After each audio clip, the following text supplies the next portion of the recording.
¿Cómo le va? Esto es el resumen por aquí por Diputados Televisión. Lo más importante fue lo siguiente. Vamos a lo que ocurrió la semana pasada, Pato, y hablamos de la bicameral del defensor de niños, niñas y adolescentes. Pongo un poco en contexto este tema. Cuando se sanciona la Ley de Protección de los Derechos de Niños, Niñas y Adolescentes, se estableció que hay una figura que es el defensor de este sector y que ese defensor es elegido, designado por el Congreso de la Nación. Se crea esta bicameral, pero ¿qué pasa, Pato? Estaba inactiva desde hace bastante tiempo. De hecho, esto se enmarca en que son muchas las bicamerales que no están constituidas y esto es un reclamo permanente que se le hace a Menem y a Villarruel. ¿Por qué no se avanza con la conformación de distintas bicamerales? La semana pasada convocan, y después voy a explicar por qué la urgencia, a esta bicameral del defensor de niños, niñas y adolescentes. Ya de entrada, Pato, la reunión se puso muy tensa desde el inicio. La reunión la presidió el secretario parlamentario del Senado, que es Agustín Justinian, porque claro, no había autoridades designadas. ¿Qué pasó al inicio? Bueno, Unión por la Patria, de la mano de José Mayans y de Germán Martínez, denuncian que, claro, Unión por la Patria está subrepresentado en las comisiones. Claro.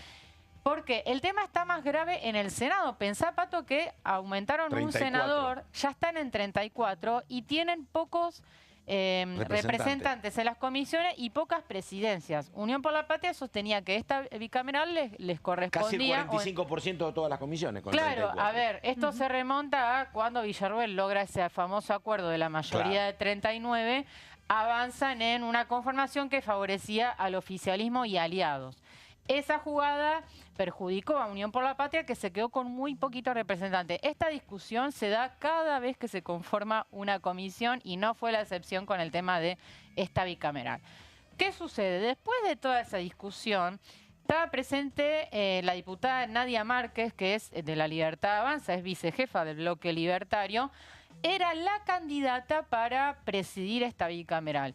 Una candidata que podía llegar a tener cuestiones, ¿por qué? Porque ella viene del sector evangélico, ella es su pasado previo a asumir como diputada. Acá fue teníamos pastora diputados evangélica. Del PRO de origen evangélico en Neuquén, ¿te acordás? Sí, sí, y también en la provincia de Buenos Aires. Exactamente, y bueno, era una figura que por ahí generaba alguna otra controversia, más allá de que todos sostenían que no le correspondía el cargo a los libertarios. Bueno, ¿qué pasa, Pato? Proponen a Nadia Márquez para presidir esta comisión y no obtiene la mayoría. Tuvo empate, tuvo 4 votos a favor, que fueron el de la propia Nadia Márquez, Vilma Bedia, que es senadora libertaria, María Sotolano y Andrea Cristina del PRO.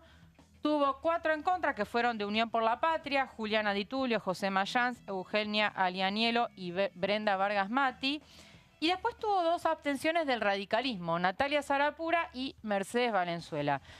La verdad que es atípico que llegas al momento de designar al presidente y de repente salta a la luz que no había acuerdo, ¿no? La verdad que en ese momento generó un clima bastante tenso en el Salón Ilia.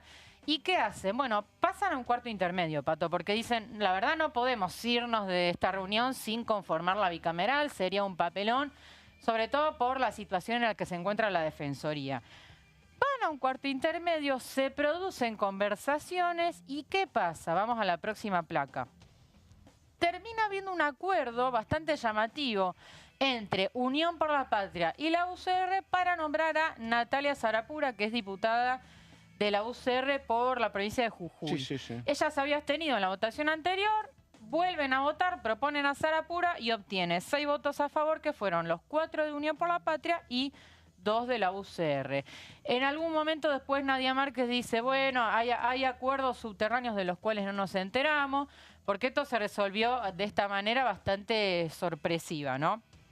Vamos a la próxima placa. Una sola cosa un poco más allá del microclima, ¿no? Es la bicameral de niños, niñas y adolescentes y se están matando, digo, ¿no? La verdad que se hayan podido juntar por la tragedia de Bahía Blanca efectivos de nación y provincia es como un milagro, porque así esto te da una medida que no puedes resolver nada después, ¿no? Ni defensor del pueblo, ni la corte, ni el procurador. Esto está pasando con la Defensoría de niños, niñas y adolescentes en la bicameral. Pero bueno. Coincido. Y te retrotrae un poco, Caro, lo que había pasado con la bicameral de inteligencia, ¿no? Que también tiene otro peso, porque ahí hay que hacer un seguimiento de los organismos de inteligencia, pero en su momento, como había una traba ahí para designar quién iba a presidir la comisión, recuerdan que en ese momento el candidato del oficialismo era Edgardo Cuéllar, de parte de un sector, a menos de Casa Rosada. Ahí termina Lustó, ¿no? Y ahí termina Martín Lustó del radicalismo como resultado de un acuerdo entre Unión por la Patria y el radicalismo,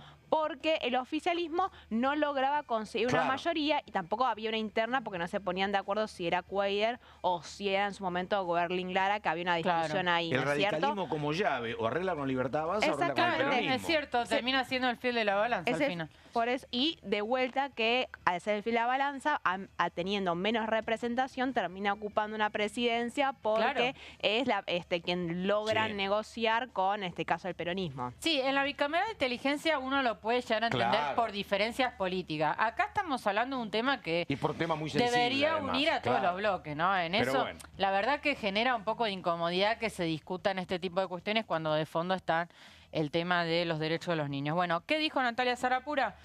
Asumo este compromiso con la vocación de seguir construyendo institucionalidad para la garantía de los derechos de niños, niñas y adolescentes. Y vamos a hablar un poco del núcleo del problema, a ver, ¿no? El contexto, sí.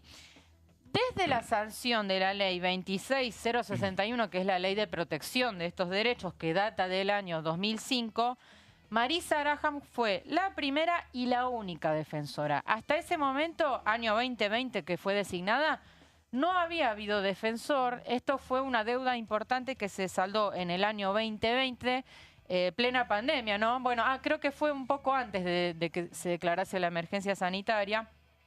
Esto fue, Pato, importantísimo. ¿Por qué? Porque fue un proceso inédito. Yo me acuerdo de haberlo cubierto. Y se realizó un concurso de oposición a antecedentes muy importante. Los candidatos, hubo muchísimos candidatos, tuvieron que rendir examen escrito, examen oral. Es decir, que nadie puede decir que no esté calificada la persona que está ahí sentada. Te puede gustar más, te puede gustar menos, pero rindió examen y por algo está ahí sentada. Pero ahí vamos, ahora recuerdo por qué iba a estar particularmente enfrentada con Marisa Graham Nadia Márquez. Vos dijiste que era una mujer que tenía origen evangélico y los señalamientos para con Graham tenían que ver básicamente con que hubiese una impulsora de la interrupción voluntaria del embarazo. Sí, fue, digamos, el debate estuvo teñido un poco por esa disputa que vimos de entre verdes y celestes, ¿no? Finalmente Graham logra superar todos los obstáculos y asume como defensora. Pero claro, el mandato duraba 5 años y vencía ahora en marzo. Bueno, ¿qué hizo Marisa Graham? Se autoprorrogó el mandato que vencía el 1 de marzo hasta que el Congreso renueve su mandato o eventualmente designe a otro titular. Esto lo hace, claro, con el fin de que no quede acéfala otra vez la Defensoría de los Niños. Ahora el Congreso tiene que subsanar esta situación o renovarle el mandato a Graham o designar una nueva, o uno nuevo, puede ser hombre también. Y bueno, vamos a la última placa donde contamos un poco qué hace la Defensoría, ¿no? Digo, el objetivo base de la Defensoría es velar por los derechos de niños, niñas y adolescentes. Y me entré a fijar en qué debates habían participado, porque Graham estuvo en el Congreso varias veces y, por ejemplo, el año pasado participó de los debates de baja edad de imputabilidad. De hecho, la semana pasada trajimos la argumentación de Graham en contra de esta ley. Y también habló el año pasado sobre el impacto del presupuesto 2025 en las políticas de infancias y adolescencias. Presupuesto que, por otra parte, no se sancionó, se volvió a prorrogar el de 2023, pero la Defensoría interviene en este tipo de debates para dar su visión en defensa de niños, niñas y adolescentes. Así que esa fue un poco la novela de la semana pasada. La comisión ya está constituida, se va a reunir próximamente para continuar con todo este proceso y este debate. Hubo varios anuncios la semana pasada, el sábado 1 de marzo, en la cual el presidente Javier Milei inauguró las sesiones ordinarias, varios temas que anticipó que va a enviar, algunos ya estaban, como la baja de la edad de imputabilidad, como bien decía Débora, se va a tratar en comisión esta semana, y otros que pronto vamos a recibir, entre ellos una reforma de la ley migratoria, y parece que estuvo investigando Débora y tiene información precisa de quienes están escribiendo el proyecto en este momento y lo van a enviar, ¿o no? Vamos a aclarar que el fin de semana se ve que hubo off en Casa Rosada, varios cronistas que cubren Casa Rosada, en este caso puntualmente yo sigo mucho a Cecilia Devana del diario La Nación, publicó una nota en la que se adelantan algunos de los puntos por donde se avanzaría con esta reforma migratoria que, como bien vos decías, se coló en la asamblea. O sea, que puede cambiar esto, porque lo que hemos visto de Rosada es que hace una semana iban a enviar un proyecto de ley y después apareció un decreto. O sea, que quizá, por eso aclaro. Claro, es una versión. Son cosas que se están cocinando en Casa Rosada, todavía no están plasmadas, pero ya nos vamos... Pero es cierto que en la agenda de temas de que puso Javier Milei sobre la mesa el 1 de marzo, hubo muchos proyectos que anunció y uno fue este. Exactamente, si querés arrancamos con las plaquitas, con un textual del propio Javier Milei. Si queremos ser un país serio, también debemos llevar adelante una reforma inmigratoria. Fue justamente lo que dijo el 1 de marzo aquí ante la Asamblea Legislativa. Y este, si querés, es el disparador de un tema que ya venía poniendo sobre la mesa del gobierno cuando fue, por ejemplo, el debate por los fondos para las universidades o los temas vinculados con la salud. ¿Sabés que hay un antecedente de un proyecto de Luis Petri? No sé si te espoleo algo, pero... No, ¿de qué? 2017... ¿Vinculado con? Muy parecido, reforma migratoria, tema de arancelamiento universitario para no residentes. Es que, viste que es un tema que cada tanto reaparece. Cada tanto renace, a veces se confunde, a veces en la comunicación. Es más, creo que 2013 o 2014 Cristina Fernández de Kirchner también quería hacer algo de eso. Vinculado con los que cometen algún tipo de delito. Con el que cometen algún tipo de delitos. Bueno, este proyecto justamente engloba distintas aristas de estos temas. ¿Qué consistiría? En nuevos parámetros para que sea más difícil obtener la residencia, justamente. Después, subir los requisitos para acceder a la ciudadanía. Por otro lado, también lo que buscarían es cambios para deportar personas, que esto creo que era lo que había impulsado en su momento Cristina Kirchner, para deportar a aquellas personas extranjeras que cometan delitos en la Argentina. Y por último, atención con esto, que ya de alguna manera lo están aplicando algunas provincias, no sé si tal cual lo imagina el Poder Ejecutivo, que son declaraciones juradas sobre salud de los extranjeros que vengan a la Argentina para justamente evitar lo que se conoce como tours sanitarios. Bueno, vamos a contar un poquito lo que tiene... Hay un tema con la Constitución ahí que sigue diciendo en su preámbulo a todos los que quieren habitar el suelo argentino. Exactamente. Entonces, eso hace laxo de por sí las declaraciones de ciudadanía y sobre todo de residencia permanente.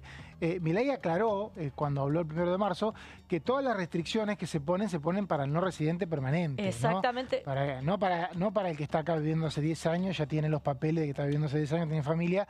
Esa persona ya tiene un arraigo, pero a veces el foco está puesto en el que viene un tiempito y se va, ¿no? Exactamente, los que vienen a hacer el tour de salud, que vienen a Argentina, se atienden lo que fan, pero no viven acá, no pagan sus impuestos acá, si querés. Claro. O lo mismo, que algo que se planteó cuando fue el debate por las universidades, tenía que ver con que no se permite a estudiantes que no sean residentes. Y lo cierto es que para estudiar en cualquier universidad en la Argentina tenés que ser residente, por eso se busca aumentar un poco las dificultades. Eso igual es como que el otro día hablábamos, creo que en un corte, no me acuerdo con quién, hay una confusión con eso. Para ser residente permanente acá, tenés que tener un periodo de residencia parcial. Bueno, ahí ahora vamos a ir a eso. El que baja de un avión no puede ser residente permanente. Exactamente. Bueno, eso apunta un poco esto.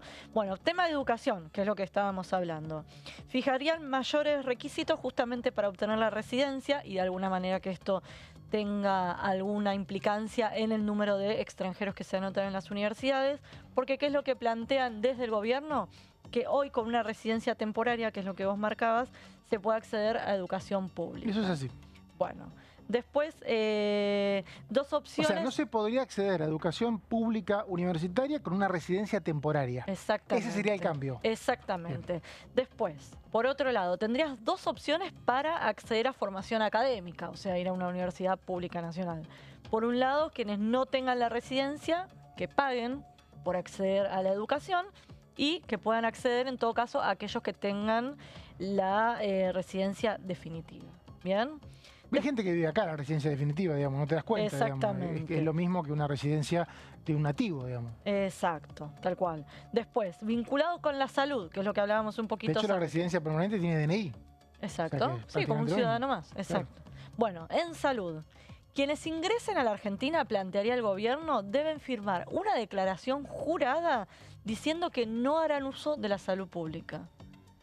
Y que se podría imponer un cobro por atención, por ejemplo, a internaciones y tratamientos especializados. Esto es lo que, por ejemplo, aplica, que fue muy conocido, son otras las provincias, pero por ejemplo Salta... Las provincias que tienen zonas limítrofes, ¿no? Que limitan...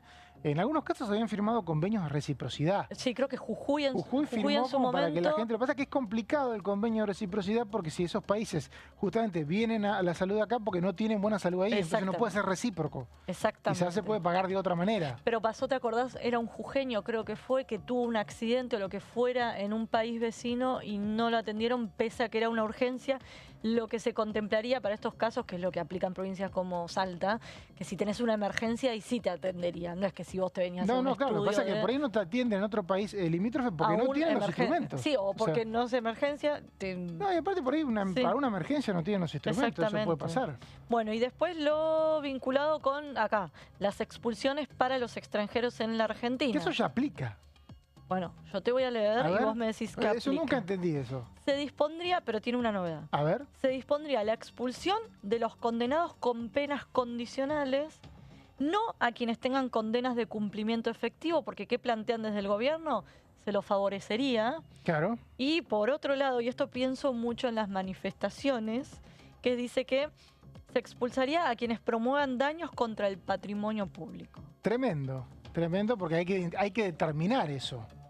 Bueno, así que vos portate bien por la... Es complicado. No, vos sos de acá. Yo soy de acá, sí, no, pero es complicado porque actualmente, digamos, las personas que tienen una residencia parcial tienen una residencia parcial en cualquier país, acá también, por algo que vienen a ser concreto. Ajá. O sea, tenés un trabajo específico, claro, tenés... Si vos haces otra cosa, sea un delito, te pueden deportar. Exactamente. Ni hablar si cometés un delito. Bueno, acá lo que por ahí buscan es que quede explícito. Claro. Para evitar después doble interpretación. O un diplomático que trabaja puede ser deportado. Claro. Solo porque no cumple. Como el caso de Rusia, ¿te acuerdas? Como el caso, bueno, en ese caso no es que estaban trabajando, sino haciendo alguna travesura. Bueno. Pero digo, puede ser deportado alguien que no haga aquello por lo cual recibió una residencia temporaria. Exactamente, que justifica que esté viviendo en el país por ese tiempo. Veo complicado el debate, yo creo complicado en algunos puntos porque... lo que tiene estos debates, que ya hubo 2 veces, es que tenés como país que determinar cuánto están favoreciendo las fuerzas propias, en realidad la estructura propia, ciertos deslices en la legislación actual, ¿no?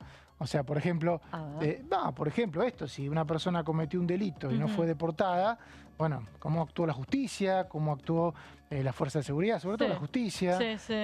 Porque eso muchas veces las reglas actuales no se cumplen.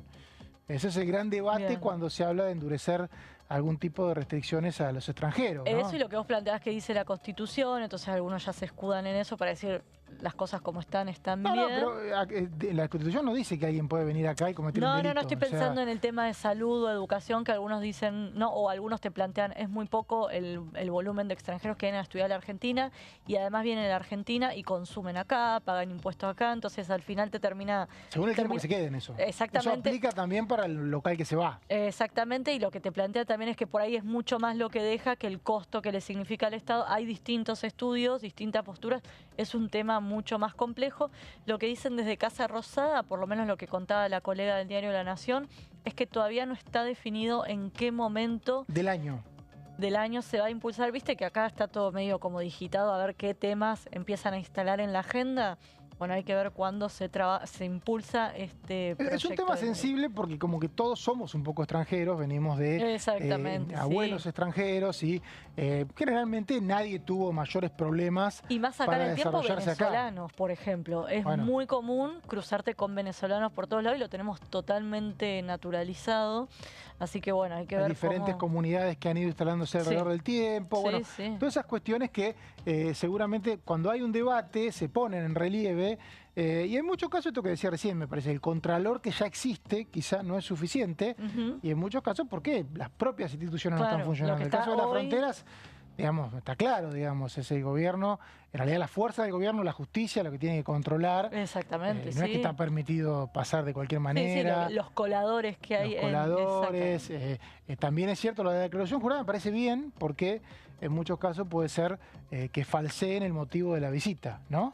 Sí, o que hagas esto, que vengas a la Argentina, te hagas todos los estudios y demás, que en tu país te saldrían súper caros, entonces terminamos nosotros financiando. Lo que pasa es que hay mucho turismo médico que paga. Sí, también, siempre se habla del gratis, pero el que paga es todavía mayor, paga cash en dólares. Bueno, los rusos, viste que vienen muchos rusos a tener hijos a la Argentina. Bueno, en ese caso dice que en general hacen uso de la salud privada. No, y también los países limítrofes. No solamente vienen a los gratis, sino vienen porque acá el costo es muy bajo por el nivel que hay. Eso tiene que ver mucho con la universidad pública, pero bueno, es un tema que, como dice Débora, todavía no está escrito, va a llegar pronto, no sabemos, dice, ella me acaba de decir, el gobierno está viendo qué momento. Exactamente. Creo que está viendo qué momento porque en corto plazo se vienen otros debates, ¿no? Ese es el tema, hay varios temas sobre la mesa. Primera pausa aquí en el resumen y enseguida regresamos, siempre por Diputados Televisión.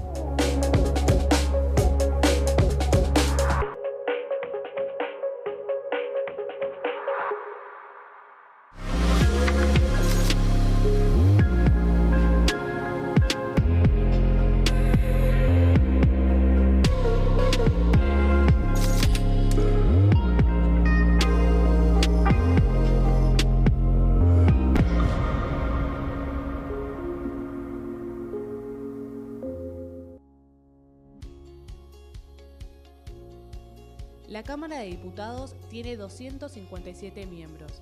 Los diputados debaten y sancionan leyes que rigen en todo el territorio nacional. Algunas de las más importantes son el presupuesto de gastos generales del Estado, el Código Civil, el Código Penal, la forma en que se rige el trabajo, las jubilaciones, entre tantas otras. Además, controla y hace un seguimiento de las políticas del Poder Ejecutivo a través de la visita de diferentes funcionarios o el pedido de informes, así como la posibilidad de realizar juicios políticos a los funcionarios. La duración de los mandatos de los diputados es de 4 años y pueden ser reelegidos indefinidamente. Desde el momento en que asumen y hasta el final de su mandato, no pueden ser acusados, interrogados judicialmente, ni molestados por las opiniones o discursos que imitan desempeñando su mandato. Son requisitos para ser diputado tener al menos 25 años, 4 años de ciudadanía argentina y haber nacido en la provincia por la que se postula o haber residido en ella los 2 años precedentes. Se agrupan en bloques que expresan partidos políticos o afinidad ideológica. Existen también los monobloques integrados por un solo diputado.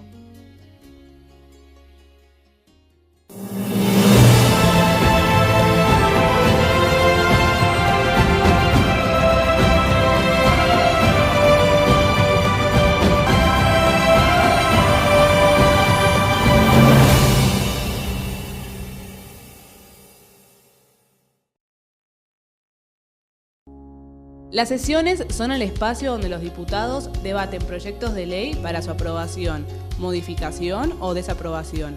En una misma sesión se pueden tratar varios proyectos de ley. Desde el 1 de marzo, cuando el presidente las inaugura, se desarrolla el periodo de sesiones ordinarias. Entre el 1 de diciembre y el 28 de febrero se extiende el periodo de sesiones extraordinarias que solo pueden ser realizadas a pedido del presidente de la Nación. En el recinto, el bloque oficialista se dispone a la derecha del presidente de la Cámara, el bloque opositor mayoritario a la izquierda y en el centro los bloques con menos cantidad de integrantes. En el tratamiento, en general, los diputados tienen 7 minutos y los jefes de bloque entre 20 y 12 minutos conforme al número de legisladores que representen. La sesión es dirigida por el presidente de la Cámara de Diputados, que administra el uso de la palabra y las distintas instancias del funcionamiento. A la izquierda del presidente está el secretario administrativo, a la derecha el secretario parlamentario y debajo de él están los taquígrafos, que registran cada uno de los testimonios.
diferencia hay entre la Cámara de Diputados y la Cámara de Senadores?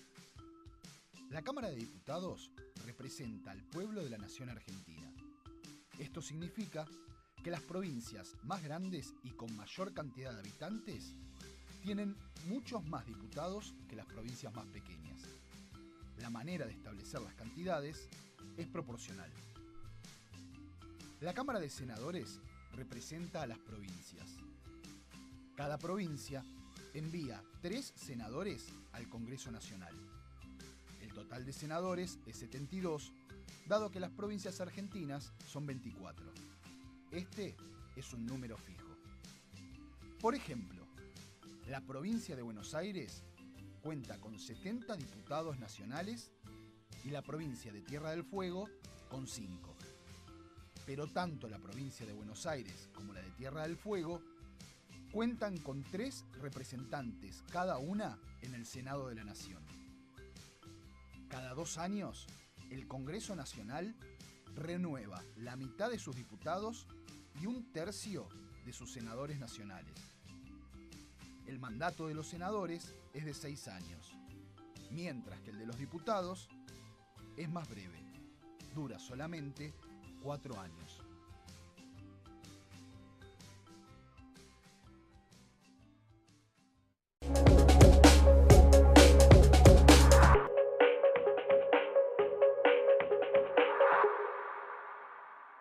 Nuevo bloque del resumen por aquí por DTV y esta segunda parte de lo más importante y lo más destacado.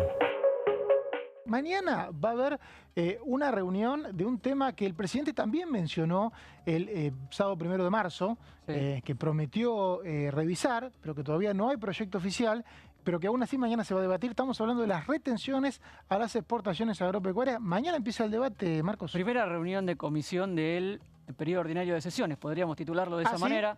Comisión de Agricultura y Ganadería que preside Atilio Benedetti de la Unión Cívica Radical. Es el primero en realizar una convocatoria. 6 proyectos en la convocatoria, los 6 de diputados de la oposición y de los aliados.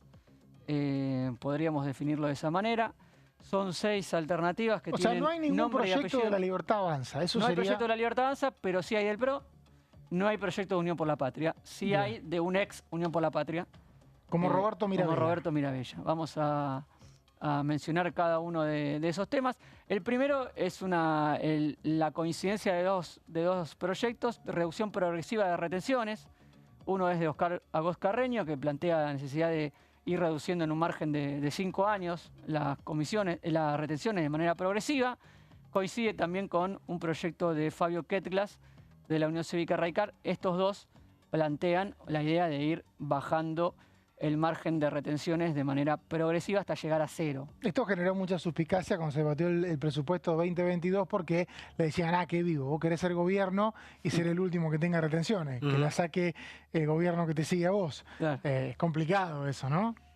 Así es. Pero hay más proyectos. Hay más proyectos, tenemos retenciones 0 directamente, Roberto Mirabella ya... Que hasta diciembre de UP. Hasta diciembre de la UP y uno de los primeros proyectos que presentó ya con bloque propio, Defendamos Santa Fe, creo que se llama. Se liberó. Se liberó y lo primero que hizo es sáqueme las retenciones de un día para el otro. Del 1 de enero del 2025. Retenciones 0 para todo, obviamente marcado en un año electoral, estableciendo una clara agenda hacia el interior de la provincia que pretende representar en estas elecciones. En Santa Fe, aclaremos por si hay alguna... En Santa Fe, que es un tema central, el tema de las retenciones en el agro, Roberto Mirabella plantea el escenario más radical en el sentido de quita de retenciones directamente a 0 de un día para el otro apenas se termina de sancionar este proyecto por el Congreso de la Nación. El otro proyecto... Laspina. Luciano Laspina, reducción... Sí, reducción mensual. Santa Fe también. Santa Fe también, mensual. Sí, lo encabeza Laspina, hay varias firmas del PRO. Los otros que mencionaba, el de Agos Carreño también tiene firma de su bloque, pero el de Fabio Ketglas está solo y Roberto Mirabella también, Luciano Laspina. ¿Ninguno tiene fuente de financiamiento? Porque siempre se habla de que no pasa el filtro de la Comisión de Presupuestos. El fundamento es que la fuente de financiamiento es que va a haber más inversión en el campo y eso va a repercutir. O sea, a mediano plazo, pero el mes que viene, no. No.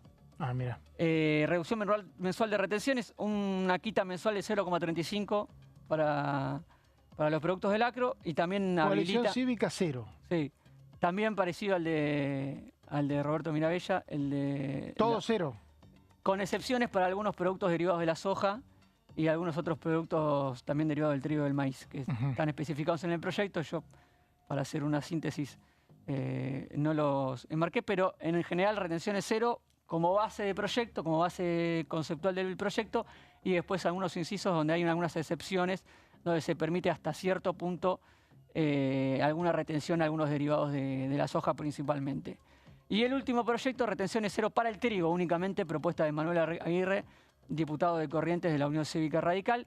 Estos son los 6 proyectos que se empiezan... Es complicado el trigo porque el trigo se consume acá, entonces si bajás las retenciones hay quienes dicen que puede llegar a subir el precio, en cosa que no pasaría con la soja, ¿no? Exactamente. Estos son los 6 proyectos que van a... Mañana no hay dictamen. Mañana en principio no hay dictamen, hay que ver también la predisposición del oficialismo en este tema, si va al debate o si queda enmarcado en un reclamo de la oposición, como viene siendo no solamente con este gobierno, sino en los últimos años. Es un debate que queda un poco en la agenda de la oposición de turno. Obviamente los oficialismos necesitan, como decía vos, la fuente de financiamiento para avanzar en este tipo de proyectos. Son reclamos obviamente atendibles de cada uno de los sectores del agro, pero que generan un agujero fiscal importante para las arcas del gobierno nacional. ¿Cómo lo ves, Guido? Estaba buscando justo ese número, porque hace unos días lo había leído y se me fue, pero ya hay una baja importante de que dejó de recaudar el gobierno por la última baja. Tengo cómo quedaron después del anuncio del gobierno, que se vence entre 3 meses. Claro. Porque ya está junio. Sí. La soja quedó en 26%, soja y derivados en 24,5%, trigo 9,5%, cebada 9,5%, el sorgo 9,5%, maíz 9,5% y el girasol, el que menos retenciones tiene, el 5,5%. Y creo que había algunas restricciones, el número en pesos que ya se dejó de recaudar por esta baja. Claro. Pregunto, me parece que había algún tipo de restricciones que tenías que liquidar en el país, que no es que podías bajar, no que te bajaban naturalmente todas los plazos. Exactamente, plazo de liquidación, o sea, era más cuidadoso tenía que lo que fue condiciones. Aquella baja de Mauricio Macri, que fue ni bien llegó un plumazo y bueno, después terminó subiéndola. Tuvo que ponerla también no quieren repetir la historia, ¿no? Me da la sensación. Pero bueno, complicado, Guido, te preguntaba, ¿vos te parece que esto...? No. Me parece que los diputados, y además que responden a sus convicciones y a sus electorados, pero me parece que no hay que no le van a imponer un retenciones 0 al gobierno del Congreso, ¿no? No, claramente. El otro día Milei dijo, en algún momento se va a eliminar. Difícil. Recordemos que este tema, cuando el gobierno de Alberto Fernández y después también con Sergio Massa como ministro, intentaron varias veces hacer lo que nosotros vimos durante mucho tiempo. Estaba a punto de salir dictamen del proyecto de la reforma, el proyecto para el agro. No me acuerdo el nombre ahora, pero lo hemos hablado hasta muchos meses. Hubo en realidad un plenario sobre el tema retenciones en 2022. Que estaba Milei como diputado. Ahora para incentivar la producción del agro y quedaba envuelta en el reclamo de la oposición de ese momento de discutir ese proyecto de inversiones al agro de la mano de una quita de retenciones. Claro. Eso finalmente nunca terminó de El campo no era muy entusiasta de eso. Decía que no cambiaban grandemente las cosas, ¿no? Hubo muchas reuniones. Sí. Exactamente. Pero también, Guido, el tema, ahora que recién hablabas del acuerdo con la FMI, porque el campo sufre las retenciones, pero también sufre o se queja cada vez que el dólar no sube. O sea que a veces no saben qué reclamar, cuál de las dos cosas les molesta más. El dólar, claro.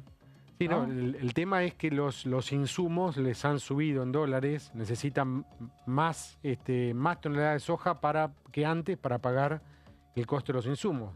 Que sea el gasoil, por ejemplo, bueno, los fertilizantes, todo, ha crecido en dólares reales, igual que en la góndola de los supermercados los alimentos. Entonces están con los márgenes de rentabilidad muy hacia abajo y eso, bueno, parte de esa problemática es lo que ha motivado que el gobierno les haya bajado algunos puntos para tratar de dar algún alivio a la situación que tienen. También esa baja vino después de una aparición de estos mismos sectores.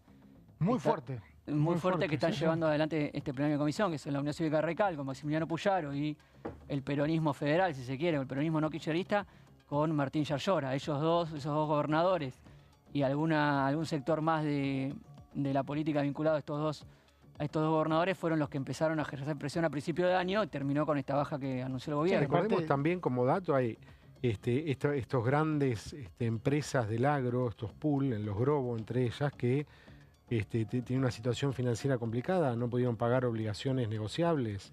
Varias empresas agrícolas tuvieron problemas bursátiles, y también es cierto que desde que existen los hilos, que no es hace tanto, pueden no liquidar muchas empresas. Claro. En realidad pueden no liquidar ningún chacarero, y el gobierno necesita que liquiden. Y un poco la baja de retenciones fue para incentivar, para que no sigan guardando, y a la espera porque había mucha expectativa de evaluatoria a comienzos de año, porque se entiende que eso podía ser un pedido del Fondo Monetario. Ahora parece, uno escucha al gobierno, de que podría pasar un acuerdo sin una presión por la devaluación. Eso por lo menos es lo que uno infiere de lo que escucha de Milei, ¿no? Estamos hablando entonces de temas judiciales, y bueno, el tema judicial que implica al Tribunal Superior de la Nación. Lo que hemos definido como una novela, bueno, la cuestión no es para restarle importancia, sino todo lo contrario. Todo lo contrario. El tema de la Corte Suprema. Es realmente una novela, y tiene capítulos todos los días. Esta semana se espera que haya otro, porque bueno, justamente el tema del fin de semana tiene que ver con que apareció un dictamen de rechazo del juez Manuel García Mansilla, quien ya tomó juramento ante el máximo tribunal y que tiene en total 8 firmas. Recordemos que la comisión de acuerdos que preside la senadora Guadalupe Tagliaferri tiene que reunir 9 firmas para concretar el dictamen. Es decir, está a una firma de que esto termine en un dictamen de rechazo de mayoría y que puedan ir al recinto para tratarlo y, en cualquier caso, rechazarlo con solamente 25 votos de mínima. Lo que sí ahí van a tener que conseguir es el número 37 para el quórum. Unión por la Patria tiene 34, pero de los cuales 20 responden al esquema de Cristina Fernández de Kirchner. Yo no sé si los 34 estarían firmes, ¿no? En lo que respecta de Manuel García Mansilla, yo te diría que sí. El tema va a ser Ariel Lijo. Ariel Lijo. El tema va a ser Ariel Lijo, que también, bueno, justamente lo que planteaba Unión por la Patria es que iban a rechazar cualquier pliego de un candidato que acepte ser designado por decreto. Ariel Lijo no renunció a su juzgado federal, como consecuencia la Corte no le tomó juramento, por lo tanto no es un juez, fue designado por el Ejecutivo por decreto, pero no asumió por decreto y apuesta al Senado. En ese sentido, hay todavía una esperanza de que, del propio Lijo, te diría, de que el Senado finalmente lo apruebe. Recordemos que necesitan 2/3 de los presentes en el recinto para aprobar un juez de la Corte Suprema. Pero el tema es que el clima se enrareció un montón después del estallido del caso Libra, ¿no? El kirchnerismo tenía una posición que después osciló bastante. Sí, a ver, no solamente el caso Libra, yo creo que en realidad, a ver, el tema de los jueces viene siendo un tema trabado desde agosto del año pasado. Claro. Y el tema sigue trabado en el mismo lugar, que es: yo quiero la ampliación de la Corte Suprema y que negociemos las vacantes desde el resto de las vacantes de la Justicia Federal. Y el gobierno decía, bueno, lo hacemos, pero después de los candidatos, que me aseguren los 2 candidatos. O sea, el problema sigue siendo el mismo, y cuando apareció el caso Libra, si bien fue una excusa, porque claramente era algo que tuvo una repercusión política tremenda, y justo con el foco en el Senado, porque había una sesión con el pedido de una creación una comisión investigadora. Pero yo te diría, Sebas, que en realidad es un tema que ya viene trabado hace mucho tiempo. Y el tema ficha limpia también hizo aporte en esas negociaciones soterradas que se venían desarrollando, que bueno, generó que se trabara allá por noviembre. Sí, y ahora la postura de Cristina Kirchner, del kirchnerismo en general, es no darle ni un milímetro de concesión al gobierno, votar en contra de absolutamente todo, entiendo que fueron marginados de la mesa de negociaciones y que además introdujeron ficha limpia, que era un tema que claramente arrincona a la potencialidad electoral que puede llegar a tener Cristina en la provincia de Buenos Aires.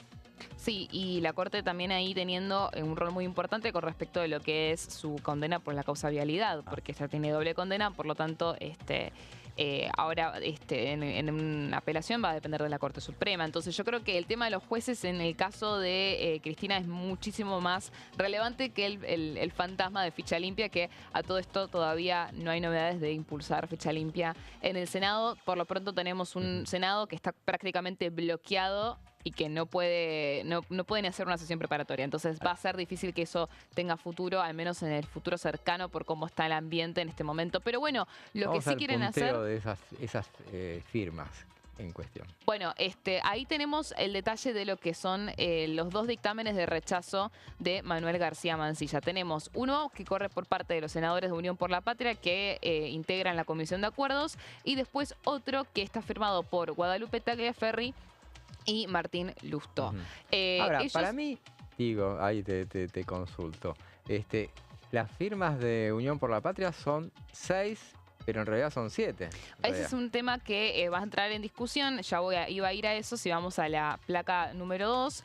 Esa firma que falta, ahí tenemos al resto de la UCR que integra la comisión. Tenemos a Maximiliano Abad, que por lo que tengo entendido, Abad estaría en el lugar de lo que fue cuando fue el pliego del hijo que tiene dictamen de comisión, firmó de la UCR Eduardo Vicchi. Claro. En este caso sería Maximiliano Abad, porque Vicchi no estaba en la audiencia de García Mansilla cuando fue al Senado. Claro, y justamente por eso se pone en discusión si la firma de José Mayans puede ser válida o no frente al dictamen de García Mansilla, porque él tampoco estaba en la audiencia del juez de la Corte Suprema cuando fue al Senado. Entonces hay una cuestión ahí que tiene que ver con que hay 7 de Unión por la Patria, pero el peronismo defiende que la firma de José Mayans vale, por lo tanto ahí ya tendrían las 9 firmas. Y ¿sabes qué? Yo pienso que vale. Mira. Y Mayans también dice, hay 2 artículos que justifican el reglamento interno, que no habla en ningún momento de cuándo, de si tenés que estar o no en las audiencias. Si tenés que estar presente o no, bueno, sí. Ahora vamos a poder ver los integrantes. Ahí tenemos los integrantes de la Comisión de Acuerdos, el detalle de cuántos son y de quiénes son, porque como veíamos recién, José Mayans aparece como uno de los integrantes, por supuesto. Sí. Lo mismo con Maximiliano Abad. Claro. Y reitero, el dictamen de Ariel Lijo contaba con la firma de Eduardo Vicchi, que ahora no forma parte de la comisión. En su lugar está Abad, sí. Claro, originalmente el que estaba era Abad. Abad se ausentó, por eso aquello que dicen, bueno, el que no está tiene oportunidad de reemplazarlo. Eso pasa en esta comisión y en todas, en realidad.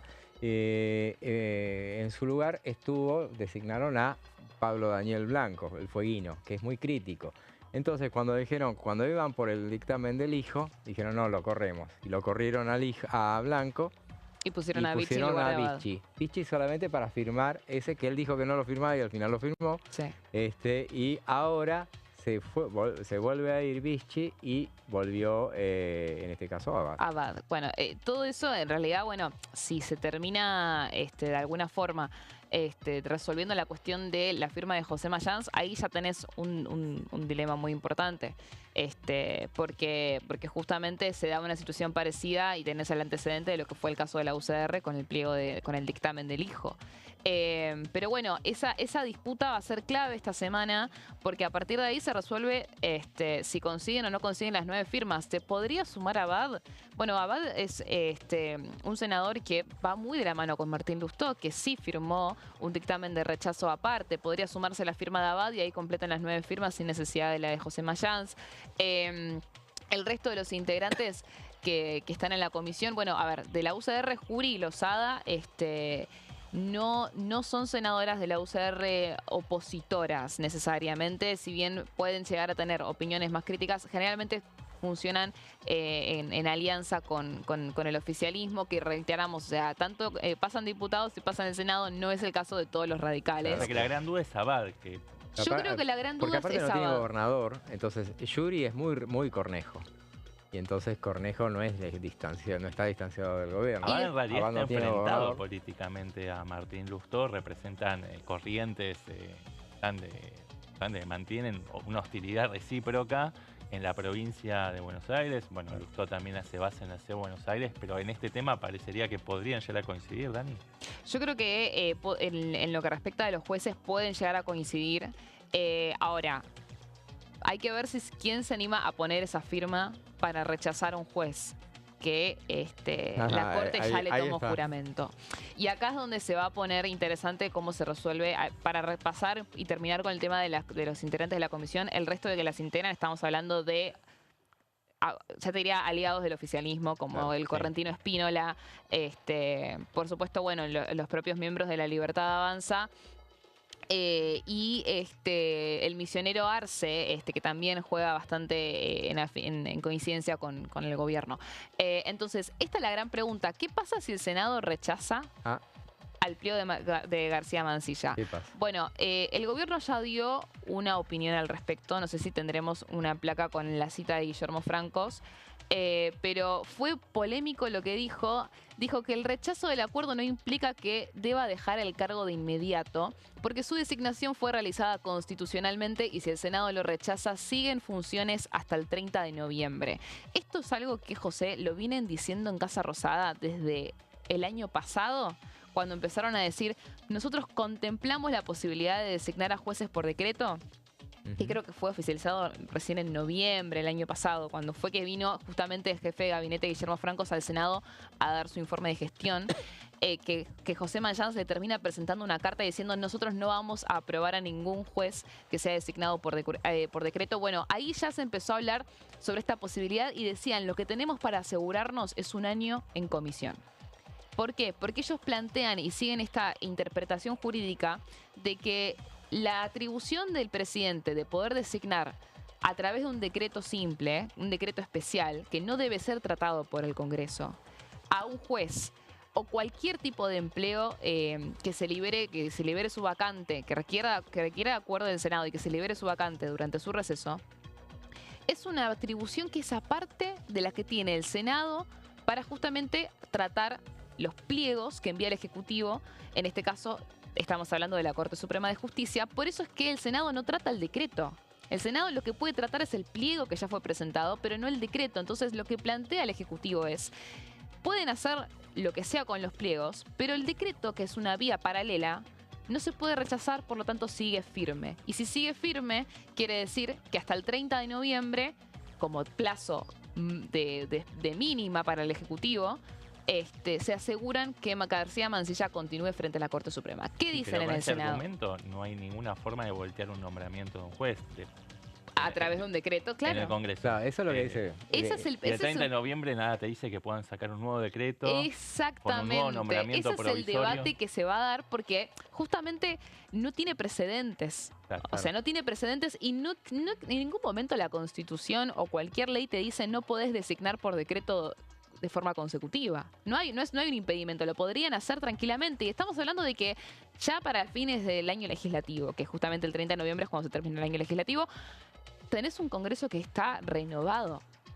Claro, y aparte el hecho de que en este caso la discusión está, por un lado, hay dos bibliotecas en todo caso, pero Guadalupe Tagliaferri, que es la presidenta de la Comisión de Acuerdos, ella dice que nunca un decreto simple puede reemplazar a lo que es una decisión sobre el tema de los pliegos. Claro, el Senado tiene la facultad última de aprobar o rechazar a los jueces y lo que plantea justamente desde el Senado es tiene que dejar de inmediato su puesto porque si el Senado lo rechaza, entonces tenemos un integrante de la Corte que está invalidado por quien tiene la facultad justamente de validar a esos jueces. ¿Y quién decide en última instancia? ¿Quién tiene la Corte? Y la Corte Suprema. La Corte Suprema. O sea, estamos hablando de una crisis de las instituciones. Claro.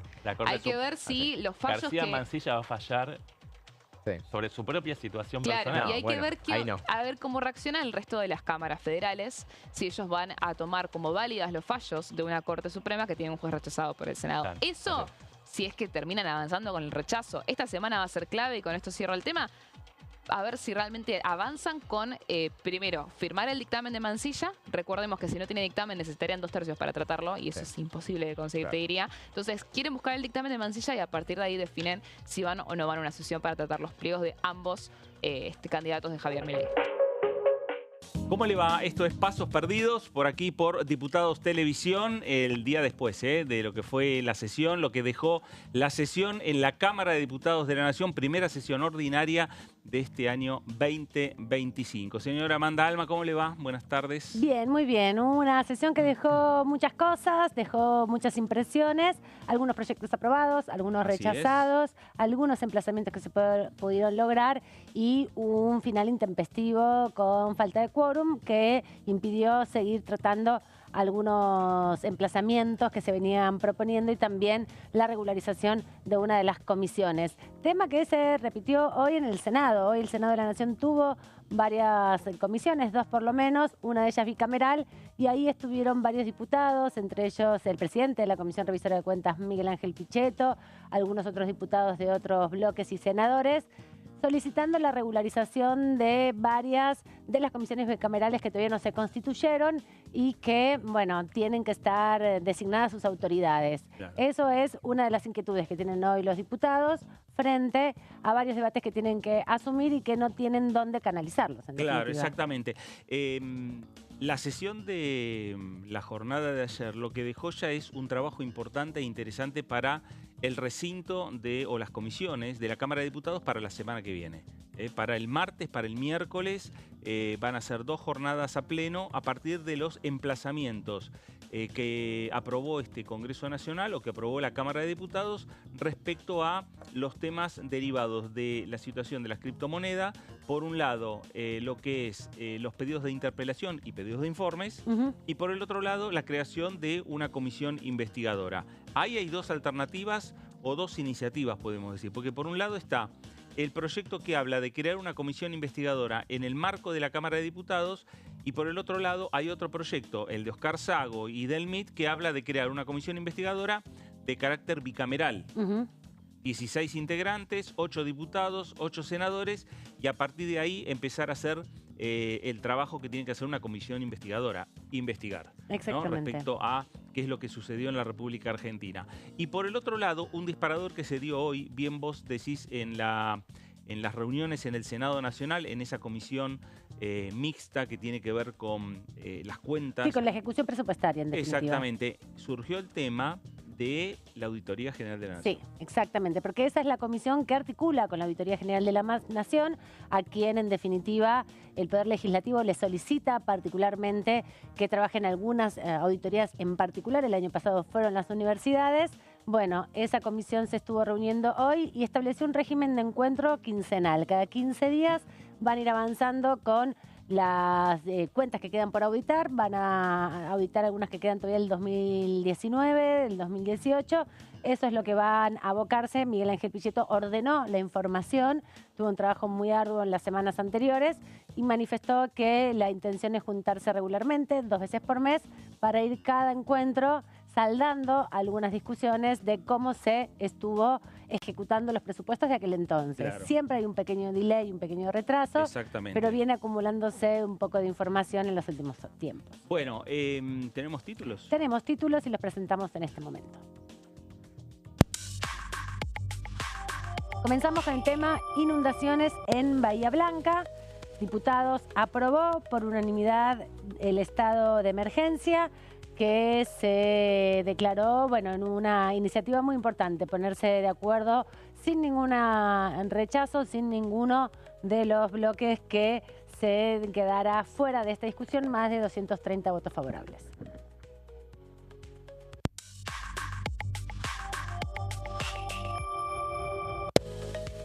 Caso Libra se votó a favor del emplazamiento para debatir una comisión investigadora.